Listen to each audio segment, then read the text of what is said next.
No hay más que un problema filosófico verdaderamente serio, el suicidio. Juzgar si la vida vale o no vale la pena vivirla es responder a la pregunta fundamental de la filosofía. En la condición humana confluyen una absurdidad fundamental y una grandeza impecable. No se trata de condenar el suicidio o criticar las razones que empujan hacia el abismo. Lo importante es tomar conciencia de nuestra propia existencia, porque al final, todos somos Sísifo. Won't you let me walk you home from school?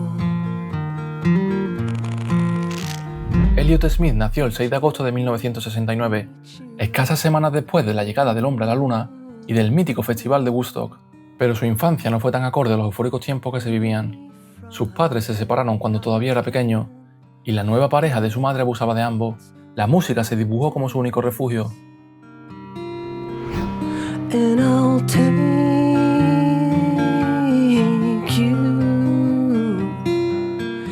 De vuelta en Portland, pasó a formar parte de Hitmiser, aunque ya había estado en varias agrupaciones previas. Es en esta banda donde se asienta y crece como músico. El estilo del grupo se acercaba a Built to Spill, Pavement o Cebado, y precisamente Cebado sería una gran influencia en Elliot. Lou Barlow fue pionero en grabar sus canciones en un 4-track, de forma totalmente casera, patentando el lo-fi. Así Elliot comenzó a grabar su primer disco solista de manera muy artesanal, aunque con un gran instinto. Roman Candle es una colección de canciones que no encajaban para nada con su banda, una vertiente acústica en una era en la que la música grunge estaba en su apogeo.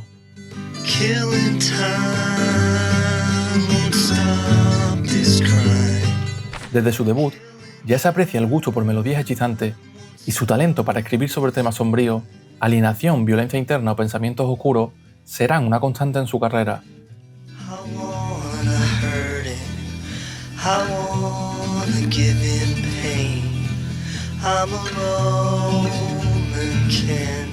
El éxito inesperado de su exordio provocó tensiones en la banda. A pesar de todo, Elliot ya preparaba su segundo disco.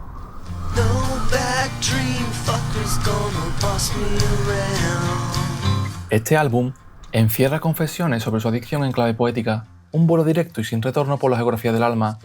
La astronomía interna domina las mecánicas celestes, alinea los planetas y enfría las estrellas, un azul perfecto que ilumina el mapa interior, código de geometría existencial para volver a encontrar la ruta.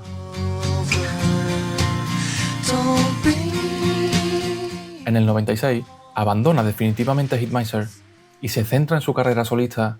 Al poco tiempo, ya tenía listo su próximo disco.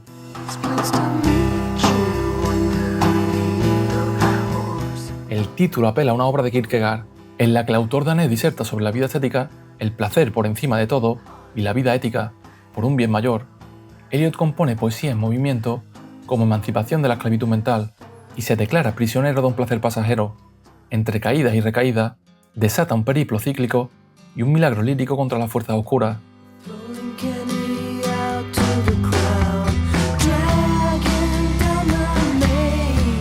Versos venenosos y etílicos intoxican el entorno contradictorio y paradójico del álbum.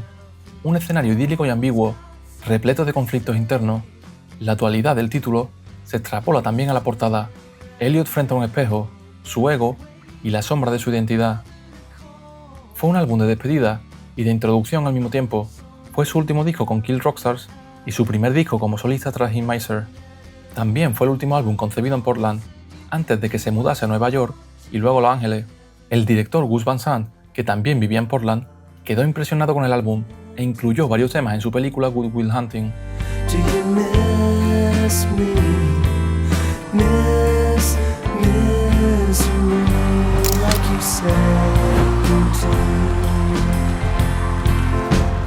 Ese mismo año sacó XO. Gracias al apoyo de la disquera, pudo incluir más instrumentación, un disco más ambicioso, aunque sigue siendo íntimo. Vuelve a emplear la adicción como símbolo de dependencia. Algunas cosas nunca cambian y otras solo empeoran con el tiempo. Los problemas se combaten con problemas más grandes.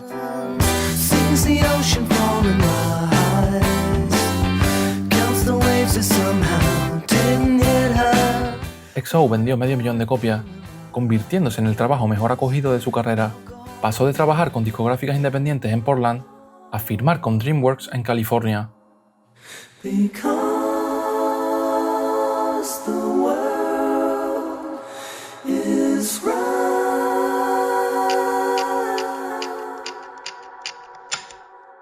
Esas influencias de los Beatles explotan en su siguiente disco, I never really had a problem. grabado en parte en Abbey Road. Será el último trabajo que Elliot complete en vida, una fuga fugaz antes del último ultimátum.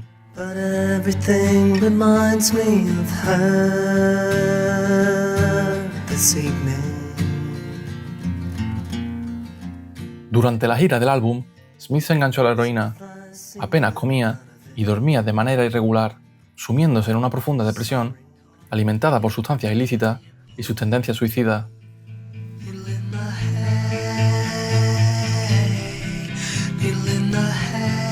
Going to kill myself tomorrow.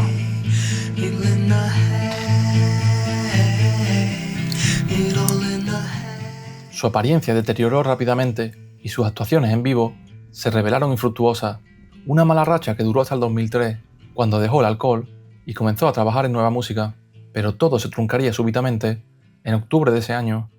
Tras una discusión con su novia, una ambulancia recogía al cantante con 2 puñaladas atravesando su pecho. Elliot Smith fallecía a los 34 años. Después de varios años de producción, se lanzaba su álbum póstumo.